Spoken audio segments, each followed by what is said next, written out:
الحمد لله نحمده ونستعينه ونستغفره ونؤمن به ونتوكل عليه ونعوذ بالله من شرور أنفسنا ومن سيئات أعمالنا من يهدي الله فلا مضل له ومن يضلل فلا هادي له ونشهد أن لا إله إلا الله وحده لا شريك له ونشهد أن سيدنا ونبينا وشفيعنا وشفاء صدورنا وغوثنا وغياثنا ومغيثنا ومعيننا وخطبنا وفريدنا ونظامنا وسراجنا وغلانا وأشرفنا ونور عيننا محمدا عبده ورسوله أما بعد فاعوذ باللہ من الشیطان الرجیم بسم اللہ الرحمن الرحیم واما بنعمت ربک فحدث صدق اللہ العظیم۔ بارگاہ رسالت میں ادب اور احترام کے ساتھ رسول پاک کی بارگاہ میں درود پاک کا نذرانہ پیش کیجیے۔ اللہم صلی علی سیدنا مولانا محمد وعلی آل سیدنا ومولانا محمد صلاة دائمة بدوام الملک الحی القیوم۔ بڑے لطیف ہیں نازک سے گھر میں رہتے ہیں، بڑے لطیف ہیں نازک سے گھر میں رہتے ہیں، میرے حضور میری چشم و تر میں رہتے ہیں، میرے حضور میری چشم و تر میں رہتے ہیں اور ہمارے دل میں ہمارے جگر میں رہتے ہیں، ہمارے دل میں ہمارے جگر میں رہتے ہیں۔ ارے انہی کے گھر ہیں یہ، وہ اپنے گھر میں رہتے ہیں، انہی کے گھر ہیں یہ، وہ اپنے گھر میں رہتے ہیں۔ اور حاصل کلام شعر، یقین والے کہاں سے چلے کہاں پہنچے۔ کون؟ یقین والے۔ ہم سب یقین والے ہیں، یقین ہے نا کہ حضور صلی اللہ علیہ وسلم کا فیض ملے گا، غوث اعظم کا فیض ملے گا، امام اعظم کا فیض ملے گا، اور سب سے بڑھ کر رسول اعظم کا فیض ملے گا۔ تو یقین والے کہاں سے چلے کہاں پہنچے، جو اہل شک ہیں اگر میں مگر میں رہتے ہیں، جو اہل شک ہیں وہ اگر میں اور مگر میں رہتے ہیں کہ اگر ایسا ہو جائے، اگر ویسا ہو جائے، اگر یہ کر لو تو صحیح ہے، اگر وہ کر لو تو صحیح ہے، اگر یہ کر لو تو شرک نہیں ہے، اگر یہ کر لو تو بدعت نہیں ہے، مگر اگر نہیں کریں گے تو کیا ہوگا؟ تو وہ اگر مگر میں ہیں۔ لیکن جن کو یقین تھا انہیں حضور کے فیض نے غوث اعظم بنا دیا، جنہیں یقین تھا انہیں امام اعظم بنا دیا، غریب نواز بنا دیا۔ تو یقین والے کہاں سے چلے کہاں پہنچے، جو اہل شک ہیں اگر میں مگر میں رہتے ہیں، اور خدا کے نور کو اپنی طرح سمجھتے ہیں، خدا کے نور کو اپنی طرح سمجھتے ہیں۔ یہ کون لوگ ہیں کس کے اثر میں رہتے ہیں، یہ کون لوگ ہیں کس کے اثر میں رہتے ہیں۔ بڑے لطیف ہیں نازک سے گھر میں رہتے ہیں، میرے حضور میری چشم و تر میں رہتے ہیں۔ من علینا ربنا اذ بعث محمدا ایدہ بایدہ ایدنا باحمدا ارسلہ مبشرا ارسلہ ممجدا صلو علیہ دائما صلو علیہ سرمدا صلی اللہ علی النبی امی وعلی صلی اللہ علیہ وسلم صلاۃ و سلام علیک یا سیدی یا رسول اللہ۔ الحمدللہ علی احسانہ، آج ایک مرتبہ اور اس مبارک اور مقدس محفل میں حاضری کا شرف حاصل ہوا۔ پروگرام کے مطابق تو میرے ام مکرم زینت المشائخ حضرت اللہ مولانا حکیم سید اشرف جیلانی دامت برکاتہم العالیہ کو آنا تھا، لیکن وہ کیونکہ والد محترم کے ساتھ سفر پہ گئے ہوئے ہیں، وہ ان کی فلائٹ آج رات تک پہنچے گی، تو اس لیے ہمارے جناب مشفق و محترم پروفیسر رئیس احمد صاحب دامت برکاتہم العالیہ نے فرمایا کہ آپ ان کی جگہ تشریف لے آئیں، تاکہ انہوں نے مجھے یہ فرمایا فون پر کہ چچا کی جگہ بھتیجے آ جائیں تو پھر بھتیجے کی جگہ چچا آ جائیں. اللہ تبارک و تعالیٰ ان کے علم میں، عمر میں، صحت میں برکت عطا فرمائے. تو میں اسی نیت سے حاضر ہو گیا کہ یہاں گزارے ہوئے چند لمحات ہم سب کے لیے توشہ آخرت ثابت ہوں گے. وما توفیقی الا باللہ العلی العظیم. قرآن مجید فرقان حمید کی جو آیت مبارکہ تلاوت کرنے کا شرف حاصل کیا، ارشاد ربانی ہوا وَأَمَّا بِنِعْمَةِ رَبِّكَ فَحَدِّثْ. یہ آخری پارے اما پارے کی آیت ہے سورۃ الضحیٰ کی. رب تعالیٰ فرما رہا ہے میری نعمتوں کا ذکر کیجئے، میری نعمتوں کا ذکر فرمائیے. اب غور کرنا اس بات پر ہے کہ کس نعمت کا ذکر کیا جائے. اس کی عطا کردہ بے شمار نعمتیں ہیں. یہ زمین اس کی نعمت ہے، یہ آسمان اس کی نعمت ہے، یہ شجر و حجر، یہ جمادات و حیوانات، یہ کل کائنات میں جو کچھ ہے وہ سب کا سب رب کی نعمت ہے. وہ سب کا سب رب کی نعمت ہے. اور اگر انسان اپنے وجود پر ہی صرف غور کرے تو یہ ہاتھ اس کی نعمت ہے، یہ انگلیاں اس کی نعمت ہیں، یہ آنکھ نعمت ہے، یہ ناک نعمت ہے، یہ زبان نعمت ہے. اگر یہ زبان کی نعمت نہ ہوتی تو وہ بولتا کیسے؟ اگر یہ آنکھ کی نعمت نہ ہوتی تو وہ دیکھتا کیسے؟ اگر یہ کان کی نعمت نہ ہوتی تو وہ سنتا کیسے؟ اگر یہ پیر کی نعمت نہ ہوتی تو وہ چلتا کیسے؟ تو انسان کا وجود ہی نعمتوں سے بھرا پڑا ہے. انسان کا ایک وجود ہی نعمتوں سے بھرا پڑا ہے. تو پھر کس نعمت کا ذکر کیا جائے؟ کس نعمت کا ذکر کیا جائے؟ علماء نے، محدثین نے، متکلمین اور مفسرین نے فرمایا ارے اس نعمت کا ذکر کرو جس کی وجہ سے یہ ساری نعمتیں، اس نعمت کا ذکر کرو جس کی وجہ سے رب نے یہ ساری نعمتیں بنائی ہیں، اور وہ ہے ذات پاک محمد مصطفیٰ صلی اللہ علیہ وسلم. حضور اکرم صلی اللہ علیہ وسلم کو نعمت بنا کر اس دنیا میں بھیجا. انہی کی وجہ سے یہ ساری نعمتیں بنائیں. حدیث قدسی میں ہے حضور اکرم صلی اللہ علیہ وسلم نے فرمایا کہ رب تعالیٰ فرماتا ہے لولاک لما خلقت الافلاق، اے رسول اگر آپ کو پیدا نہ کرنا ہوتا تو میں افلاق کو نہ بناتا. لولاک لما خلقت الدنیا، آپ کو پیدا نہ کرنا مقصود نہ ہوتا تو میں دنیا کو پیدا نہ کرتا. لولاک لما خلقت السماوات والارض، اے رسول اگر آپ کو پیدا کرنا مقصود نہ ہوتا تو نہ آسمان کو بناتا نہ زمین کو بناتا، نہ آسمان کو بناتا نہ زمین کو بناتا. اسی کو کسی شاعر نے بڑے پیارے انداز میں کہا ہے کہ آپ اگر مقصود نہ ہوتے دونوں جہاں موجود نہ ہوتے.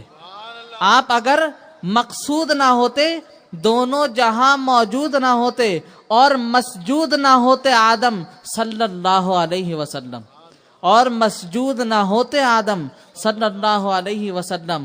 حضور اکرم صلی اللہ علیہ وسلم کی ذات کو اللہ تبارک و تعالیٰ نے نعمتوں کی نعمت بنا کر بھیجا، نعمتوں کی نعمت بنا کر بھیجا ہے. اور انہی کی وجہ سے اے رسول آپ کی وجہ سے یہ زمین کی فرش بچھایا ہے، آپ کی وجہ سے آسمان کا شامیانہ لگایا ہے، آپ کی وجہ سے فرشتوں، انسان، جن و ملک، یہ شجر و حجر، یہ جمادات و حیوانات، یہ پھولوں میں مہک، یہ شجر، یہ سب تخلیق کیا ہے تو رسول آپ کی وجہ سے تخلیق کیا، آپ کی وجہ سے تخلیق کیا ہے. اسی لیے فاضل بریلوی نے فرمایا تھا زمین و زمان تمہارے لیے، مکین و مکان تمہارے لیے، چنین و چنا تمہارے لیے، ارے بنے دو جہاں تمہارے لیے.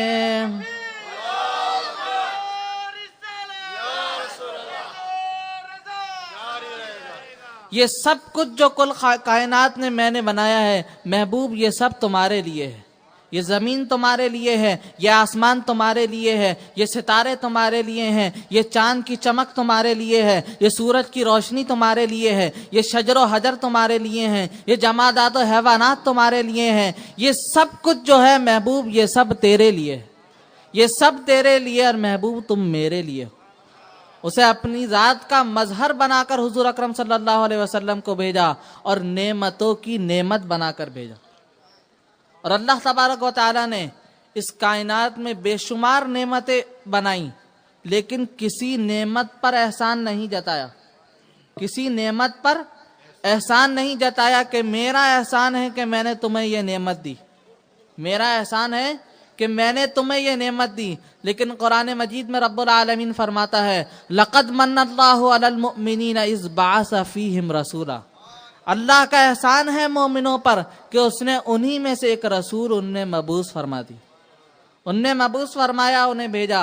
احسان جتایا تو اپنے محبوب کی ذات پر جتایا کہ انہیں ایسی ذات بھیجی ہے کہ جس پر احسان جتانا لازمی ہے، ایسی ذات بنا کر بھیج دیا کہ جو اس ذات کی شایان شان ہے، اس ذات کی شایان شان ہے۔ اب اس آیت مبارکہ میں اللہ رب العالمین فرماتا ہے احسان کرنے کے لیے 3-4 باتیں بہت ضروری ہیں، احسان کرنے کے لیے 3-4 باتیں بہت ضروری ہیں۔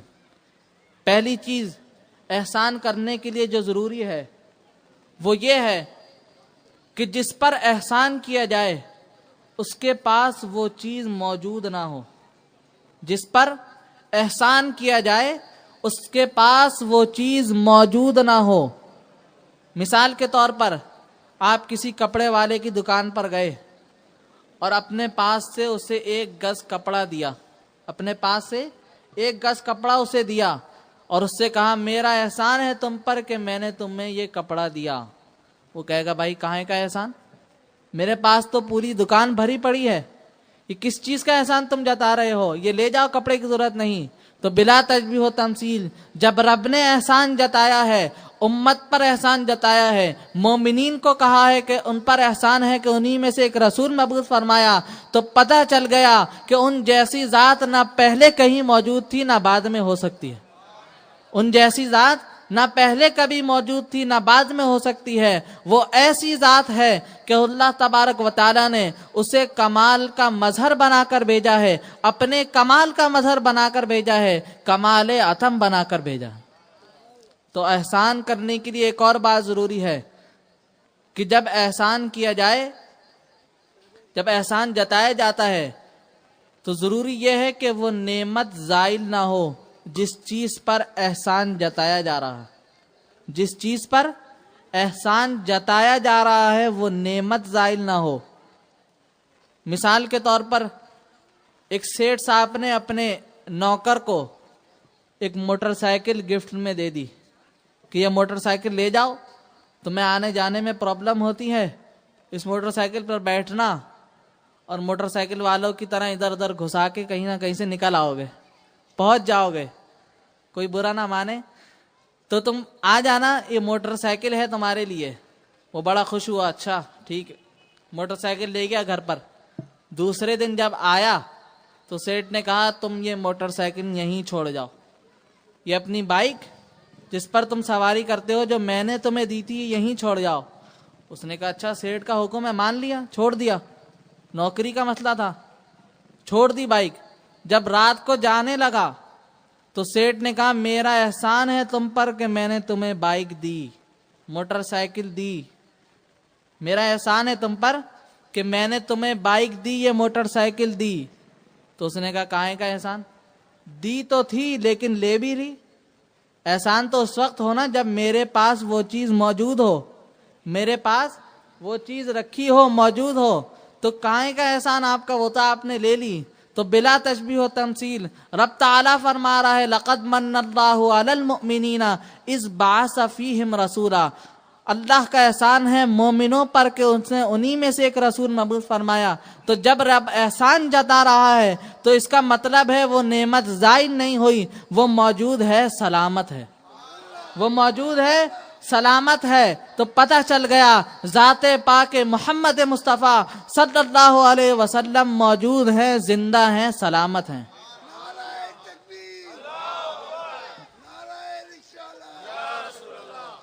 اسی کو فاضل بریلوی نے اپنے شعر میں فرمایا بڑے پیارے انداز میں کہ تو زندہ ہے واللہ، تو زندہ ہے واللہ، تو زندہ ہے ورنہ تو زندہ ہے ورنہ میری چشم عالم سے چھپ جانے والے، میری چشم عالم سے چھپ جانے والے۔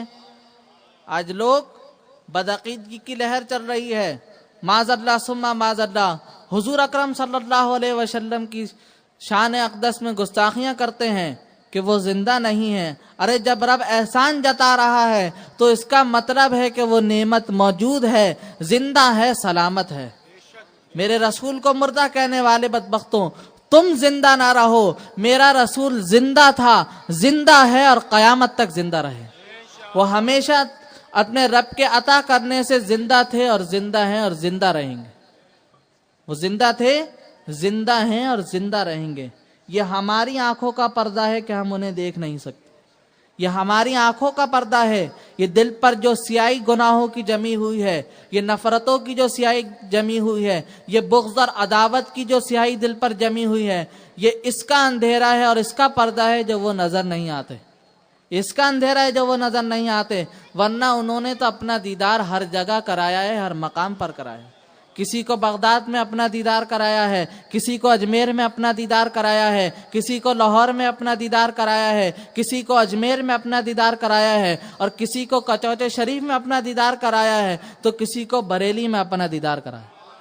یہ دیدار کرنے والے اپنی اپنی جگہوں پر دیدار کر رہے ہیں، اور جس کا دیدار کر رہے ہیں وہ زندہ سلامت مدینے میں موجود، وہ زندہ سلامت مدینے میں موجود ہے۔ اسی کو امام احمد رضا نے فرمایا تھا، چمک تجھ سے پاتے ہیں سب پانے والے، میرا دل بھی چمکا دے چمکانے والے، میرا دل بھی چمکا دے چمکانے والے۔ کہ اے چمکانے والے، تو سب کو چمکا رہا ہے، سب کو دھمکا رہا ہے، سب کو مہکا رہا ہے، سب کو چمک پہنچا رہا ہے، مجھے بھی چمک پہنچا دے اے چمکانے والے، مجھے بھی چمک پہنچا دے اے چمکانے والے۔ تو حضور اکرم صلی اللہ علیہ وسلم کی ذات والا صفات زندہ ہے، وہ موجود ہیں، اور اپنے غلاموں کو فیض بھی پہنچاتے ہیں، اپنے غلاموں کو فیض بھی پہنچاتے ہیں۔ اسی لیے میں نے شعر میں کہا تھا، یقین والے کہاں سے چلے کہاں پہنچے۔ یقین تھا نا، تو یقین والے کہاں سے چلے کہاں پہنچے۔ جو اہل شک ہیں اگر میں مگر میں رہتے ہیں، جو اہل شک ہیں اگر میں مگر میں رہتے ہیں، تو انہیں شک میں رہنے دو، وہ شک میں ہی اگر مگر میں ہی الجھے رہیں گے۔ اور جو یقین والے تھے وہ مقامات پا کر ان کے پاس پہنچ چکے، ان کے قدموں میں پہنچ چکے ہیں، کیونکہ انہیں یقین تھا کہ فیض ملے گا تو فیض ملا، فیض ملے گا تو فیض ملا۔ تو بات چلی احسان سے کہ رب العالمین فرما رہا ہے، لقد من اللہ علی المؤمنین اذ بعث فیہم رسولا۔ اللہ کا احسان ہے مومنوں پر کہ اس نے انہی میں سے ایک رسول ان پر مبعوث فرما دیا۔ اس آیت کریمہ میں رب تعالیٰ نے ایک بڑی گہری بات فرمائی۔ اللہ رب العالمین نے جو بات فرمائی بڑے غور کرنے کی ہے کہ اللہ رب العالمین نے احسان انسانوں پر نہیں جتایا، اللہ رب العالمین نے احسان انسانوں پر نہیں جتایا، فرمایا مومنین پر اللہ کا احسان ہے۔ کس پر؟ مومنین پر اللہ کا احسان ہے۔ اس لیے کہ پہچاننے والوں کو مشکل نہ ہو کہ جو مومنین ہیں وہی احسان مانیں گے اور وہی جشن ولادت منائیں گے، وہی احسان مانیں گے اور وہی ان کے ترانے گائیں گے، نغمے گائیں گے اور ان کی آمد کی خوشی میں چراغاں کریں گے۔ تو اب جو مومنین ہیں وہی احسان مانیں گے اور وہی چراغاں کریں گے، اور جو مومنین نہیں ہیں انہیں دیکھ لینا ان کے گھر اندھیروں میں ڈوبے ہوئے ہوں، ان کے گھر اندھیرے میں ڈوبے ہوئے ہوں گے۔ اللہ رب العالمین فرمایا، لقد من اللہ علی المؤمنین اذ بعث فیہم رسولا۔ اللہ کا احسان ہے مومنوں پر کہ اس نے انہی میں سے ایک رسول ان پر مبعوث فرما دیا۔ تو دوستوں اور بزرگوں، آج بدعقیدگی کی لہر ہے، بے راہ روی کی لہر ہے، اور ہم سب گمراہی میں، غلط کاموں میں شامل ہو چکے ہیں، مشغول ہوئے ہیں۔ اللہ تبارک و تعالی کرم فرمائے اور حضور اکرم صلی اللہ علیہ وسلم کے صدقے اسلام کی صحیح تعلیمات پر عمل کرنے کی توفیق عطا فرمائے۔ آج ہمیں بیدار ہونے کی ضرورت ہے، آج ہمیں بیدار ہونے کی ضرورت ہے۔ ہم سب گناہوں میں ملوث ہو چکے ہیں، ہم نعرے تو لگاتے ہیں حضور اکرم صلی اللہ علیہ وسلم کی میلاد کے، ان کے جشن کے، غوث اعظم کے، غریب نواز کے، سب کے نعرے لگاتے ہیں، لیکن صرف نعرہ لگانا کافی نہیں، ان کی تعلیمات پر عمل کرنا بھی ضروری ہے، ان کی تعلیمات پر عمل کرنا بھی ضروری ہے۔ ہم نعرے تو لگاتے ہیں، کہاں غلامی رسول میں موت بھی قبول ہے، لگاتے ہیں نا کہ غلامی رسول میں موت بھی قبول ہے، تو یہ بھی نعرہ لگایا کرو کہ غلامی رسول میں والدین کی نافرمانی نہ کرنا بھی قبول ہے، غلامی رسول میں والدین کی نافرمانی نہ کرنا بھی قبول ہے، غلامی رسول میں رشتہ داروں کے حقوق ادا کرنا بھی قبول ہے، غلامی رسول میں 5 وقتہ نماز کی پابندی کرنا بھی ضروری ہے۔ جب یہ نعرہ لگاؤ گے تب تمہیں کامیابی حاصل ہوگی، جب کامیابی حاصل ہوگی، ورنہ قیامت کے دن کیا منہ دکھاؤ گے حضور اکرم صلی اللہ علیہ وسلم کے؟ صرف محبت کا دعویٰ مت کرو، بلکہ ایسا دعویٰ کرو کہ ہاں دیکھنے والا کہے کہ ہاں یہ غلامان محمد مصطفیٰ آ رہے ہیں، یہ غلامان محمد مصطفیٰ آ رہے ہیں۔ آج سے عہد کر کر اٹھو کہ جن کی داڑیاں نہیں ہیں وہ اپنے چہروں پر داڑیوں کا تحفہ سجائیں گے، اپنے چہروں کو داڑیوں سے منور کریں گے، تاکہ اللہ رب العالمین کی بارگاہ میں جب جائیں تو وہ اپنے محبوب کی سنت پر عمل کرنے کی وجہ سے ہی ہمارے گناہوں کو معاف فرما دے، ہماری خطاؤں کو درگزر فرما دے۔ تو پیغام یہی ہے کہ صرف حضور اکرم صلی اللہ علیہ وسلم کی نعرے لگانا، ان کے میلاد کے گیت گانا ضروری نہیں، بلکہ اس پر عمل کرنا بھی ضروری ہے، ان کی تعلیمات کو پڑھنا بھی ضروری ہے، اور اس پر عمل کر کے کامیابی حاصل کرنا بھی ضروری ہے۔ اللہ رب العالمین نے فرمایا وَأَمَّا بِنِعْمَةِ رَبِّكَ فَحَدِّثْ، اور تم اپنے رب کی نعمتوں میں غور کرو، ان کا چرچا کرو، تو ان سب نعمتوں میں سے جو سب کی نعمت ہے، جانے نعمت ہے، نعمتوں کی نعمت ہے، وہ ہے ذات پاک محمد مصطفیٰ صلی اللہ علیہ وسلم۔ اللہ رب العالمین ہم سب کو حضور اکرم صلی اللہ علیہ وسلم کی تعلیمات پر عمل کرنے کی توفیق عطا فرمائے۔ وآخر دعوانا ان الحمد للہ رب العالمین۔